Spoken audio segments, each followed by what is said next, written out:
d'amour, de témoignages d'amour que j'ai lus. Alors en fait, c'est l'histoire. Saint-Maur-en-Poche fait aussi une belle place aux jeunes, à la jeunesse, aux auteurs jeunesse. Et le maire de Saint-Maur pense que c'est très important d'accueillir cette jeunesse à bras ouverts lors du salon. Il va nous dire un petit mot là-dessus sur la place de la jeunesse au sein du salon de Saint-Maur. Monsieur Sylvain Berrios. Oui, merci. Effectivement, ce festival est ouvert à tous et notamment, bien sûr, aux jeunes. Ici, on peut trouver absolument tous les ouvrages. 48 000 ouvrages, je le rappelle, 160 auteurs qui parlent à toutes les générations. Je ne sais pas si on peut dire qu'il y a une littérature vraiment pour les ados. Il y a une littérature qui ouvre au roman, qui ouvre à l'imaginaire. Le thème de cette année, avec ce thème merveilleux, permet d'ouvrir à tous les imaginaires. Et je suis très très content d'être avec les jeunes de Rabelais et de la Cagne de Berthelot, qui sont d'ailleurs des établissements d'excellence à Saint-Maur, pour démontrer que le festival s'ouvre à tous, et notamment aux jeunes, qui trouveront, j'en suis sûr, de quoi nourrir toute leur nuit et tous leurs jours, et en tout cas longtemps, leur imaginaire, à la fois pour eux, mais également pour les plus grands. Donc une place très importante, effectivement. Très bien, merci monsieur le maire. On va donc récompenser les auteurs jeunesse. Alors on commence par le prix des classes préparatoires d'Hippocagne. J'appelle monsieur Romain Dégout, professeur au lycée Berthelot à Saint-Maur, et ses élèves Louis, Christelle, Mathilde, qui vont remettre le prix prépa de Berthelot. Bienvenue. Alors, un petit mot monsieur le professeur. Je remercie monsieur le maire de nous accueillir. Le lycée Berthelot, pour ceux qui ne le connaissent pas, c'est l'immense bâtiment que vous voyez en arrivant sur le RER, un bâtiment du style Bauhaus, pourrait-on dire, que j'espère voir classé bientôt.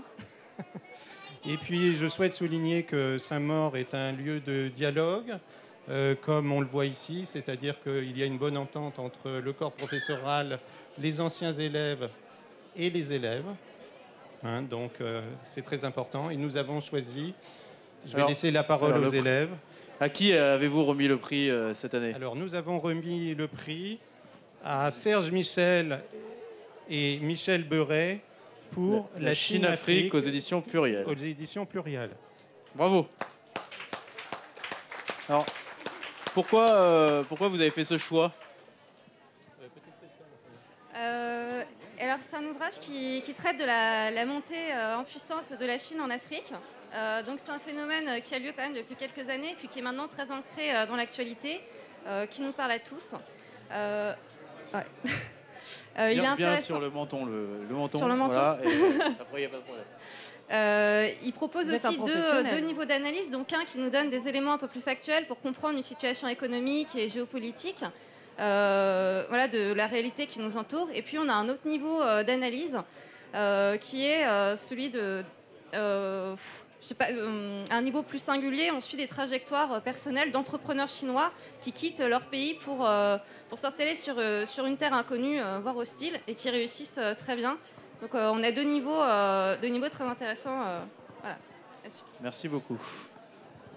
Oui, je crois que ce livre est intéressant parce que, en dressant un portrait des relations entre la Chine et l'Afrique, il permet de mieux prendre en compte la situation de la France et de l'Europe en général en Afrique, puisque la Chine n'a pas d'antécédents coloniaux en Afrique, et justement ils peuvent se targuer de ne pas avoir d'héritage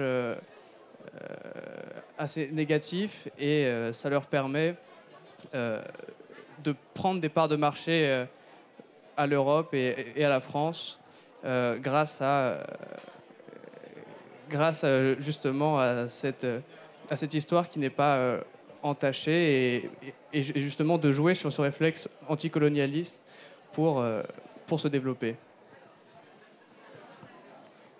Bah oui, comme Louis l'a déjà dit, la Chine ne voit pas du tout en Afrique une nation un peu à sauver comme la France ou d'autres pays peuvent le voir. C'est surtout simplement un partenaire de business, et notamment évidemment avec les ressources, puisqu'on sait tous que la Chine, avec ses nombreux habitants, a toujours de plus en plus besoin de nouvelles ressources.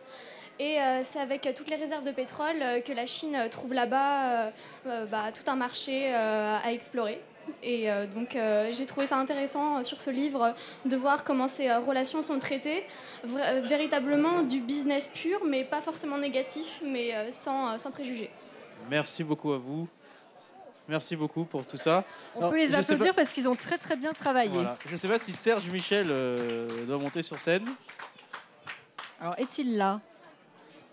Non, visiblement non. Donc, on va passer à la suite. Merci beaucoup pour ce travail. Merci à vous.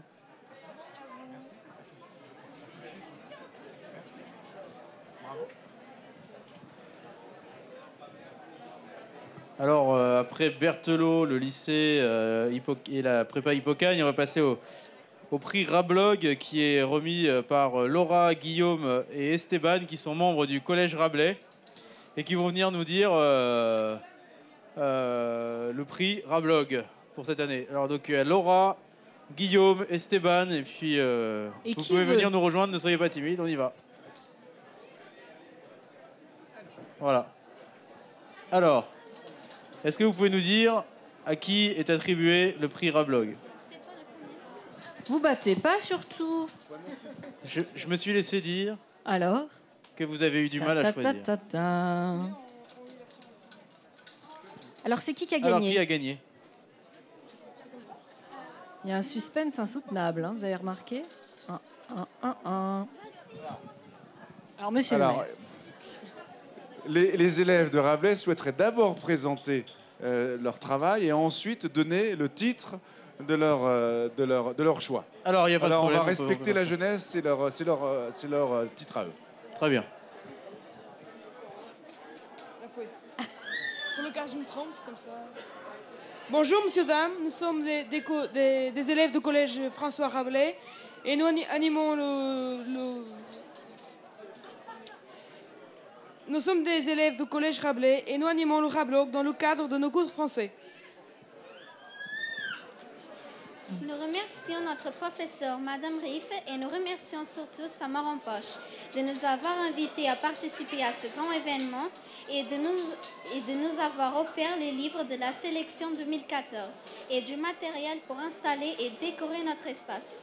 Nous sommes très heureux et très fiers d'être là et de remettre aujourd'hui ces prix ados. C'est une chance extraordinaire pour nous de rencontrer des écrivains et de pouvoir leur parler. Surtout pour ceux d'entre nous qui sont en classe d'accueil parce qu'il y a un an, on ne savait pas du tout parler français. Et aujourd'hui, on est là à rencontrer des super écrivains en langue française.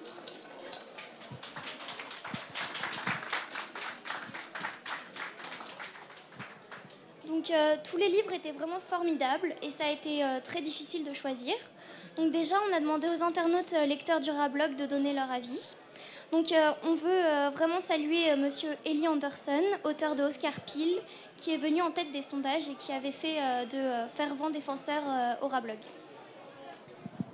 Toutefois, nous avons l'honneur de vous annoncer que le gagnant du prix Saint-Maur en Poche de 2014 est monsieur David Cara pour son roman Thunder. Bravo! Bravo David! Bravo David!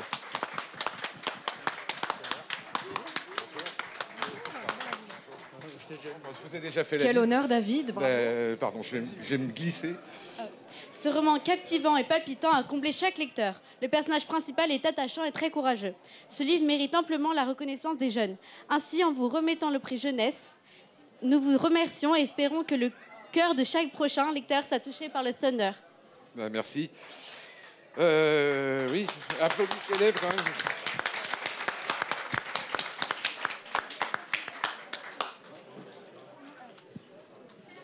Nous avons également un prix coup de cœur à remettre aujourd'hui. Un livre pour petits et grands qui nous a beaucoup amusés et séduits. Il s'agit du fabuleux roman de Sacha de Madame Angélique Barbera. Bravo Angélique.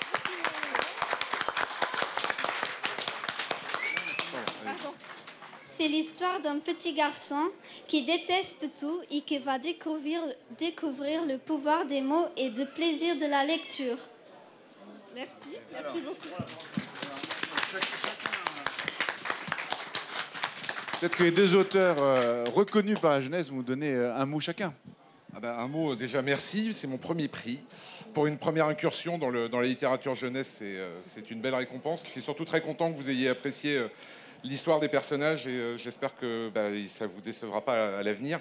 Ce qui me fait surtout particulièrement plaisir, c'est à une époque où on nous explique que les jeunes ne lisent plus, vous démontrez que c'est faux et il faut continuer et surtout continuer.